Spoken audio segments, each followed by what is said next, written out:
It is in the low 40s this morning, and the weather's going to be clear, and I don't have to stop for any lunch vittles on the way to work, so I thought I'd ride the bike. I don't have on my Klim pants because they're not over pants, they're regular riding pants, and I didn't feel like taking a pair of pants with me, my backpack and all that good stuff, so I just wore my Built Storm overpants over my jeans because it makes it a little more convenient. But I got the Klim jacket on, and I will tell you that I got the windscreen in its lowest position, and the only thing I have on under this Klim jacket is a long sleeve cotton shirt and a freeze out Cycle Gear brand freeze out or warmer long sleeve zip up. And I gotta tell you, I don't feel anything coming through this jacket anywhere on it. I can feel it on my chin, some air on my chin a little bit, but I think I just need to get a neck gaiter. But that's the only place I feel it. I don't feel it on my neck or anything, just my chin. I'll have to raise the windscreen up here in a minute, and I'll see if that makes a difference. But as far as the jacket goes, yeah, I feel nothing. Nothing at all. It feels great. And I got my Fly Racing Igniter Pro gloves on, and my heated grips are on. So I am toasty on this setup. I think I might need to wear a little beanie under the helmet if I were going to be riding for any length of time at this temperature, but as far as the rest of it, I'm good to go. And I got the Forma adventure boots, the short ones, on right now too, so my feet are okay.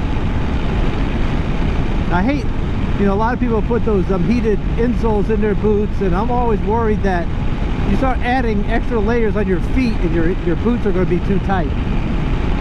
So if you got any experience with that, I'd like to know.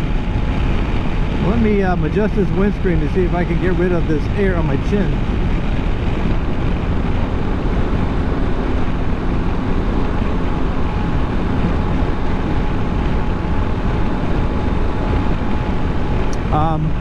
Yeah, I think that did it. So with the windscreen at its highest position, I don't have any airflow blowing on my neck or my chin, which is a huge plus.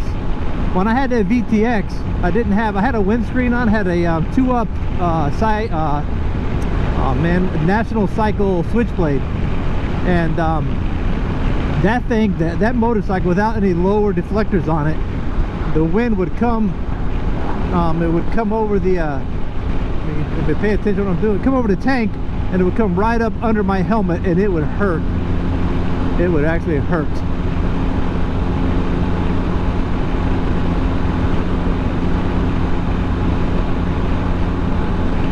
But as far as everything else on me, now I can feel some wind on my legs, but I think that's just because of the way I have these pants set up. I don't think I have them wrapped tight enough, and if I had my jeans tucked inside my boots with the overpants, that would have been different too. So I'm not going to be concerned with that on the on a long ride, because I also have the Forma Adventure tall boots, so that would be a no issue right there with any air getting up in there. But these gloves are good. My fingers are warm, my back of my hands are warm, and my palms are warm because of the heated grip. So I think this setup is going to work well for me riding in the wintertime, especially for if I do any touring when it's with this temperature. Now, granted, I got to be careful. I mean, I don't want to ride anywhere where there's going to be snow and ice. I'm not down with that. I will tell you that's tough right now. But definitely this temperature, probably cooler, I'd be fine. I also have a heated vest to wear if I need it, but I don't have it on today. But yeah, I feel pretty good. The temperature is 5.5 degrees Celsius. I don't know why I have it on Celsius, so you guys could do the math to find out what that is. I don't know if I could change it while I'm riding.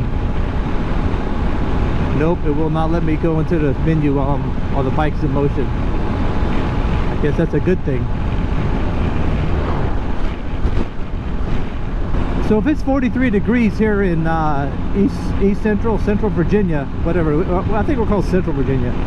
If it's 43 degrees here in Virginia, I can only imagine what it's like north of the border here between the United States and Canada. You guys must be freezing your took us off by now.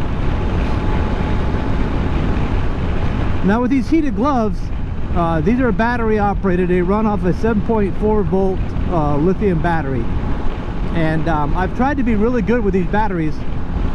Once a month I will put them in the gloves, put them on high, completely drain them, and recharge them all once a month without fail.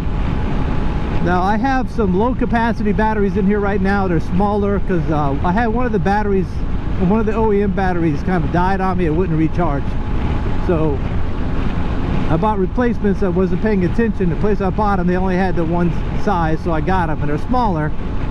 But I ran a test on them the other day on high.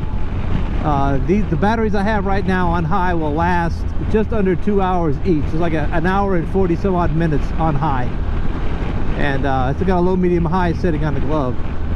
And the OEM battery, which is a lot bigger, the OEM batteries, I got one of them that'll last 4 hours and change, and the other one will last an hour and a half. Now that's kind of ridiculous. So I'm like, you know, that's fine. That's fine for a commute. That's enough juice to ride to work and back, you know, without having to worry about charging them.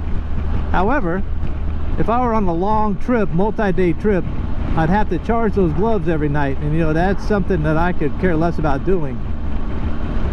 So what I did was I bought a DC converter, which takes up to 30 volts input, and I could downsize it to whatever voltage out. So I got this buck converter, and I adjusted the output voltage to 7.4 volts, just like these gloves called for. And I made a wiring harness that I could actually plug into the 12 volt system on the motorcycle.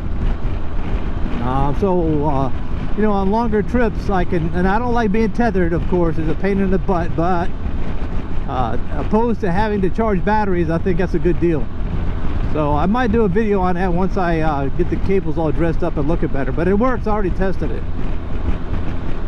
And the DC converter I have, the buck converter, I kind of, I'll have to show it to you, and I'm probably going to buy a different one, and when I do the video I'll explain why that is. So yeah, that's what's going on with me today. Nice little ride, chilly ride to work. I will talk to you guys again on the next video. Be safe, talk to you soon. Later. What's up, guys? I just want to take this couple of seconds here to thank you for watching the video all the way to the end. I really do appreciate it. It means a lot to me. Please leave a comment, and I will always comment and get back to you guys. You know I always do. And if you're in the local area, or you're passing through and you got time and I have time, maybe we can meet up for a cup of coffee, smoke a cigar, go for a motorcycle go for a motorcycle ride, or even wet a hook out in the river or pond somewhere. I appreciate it. Y'all be safe, and I'll talk to you again on the next video.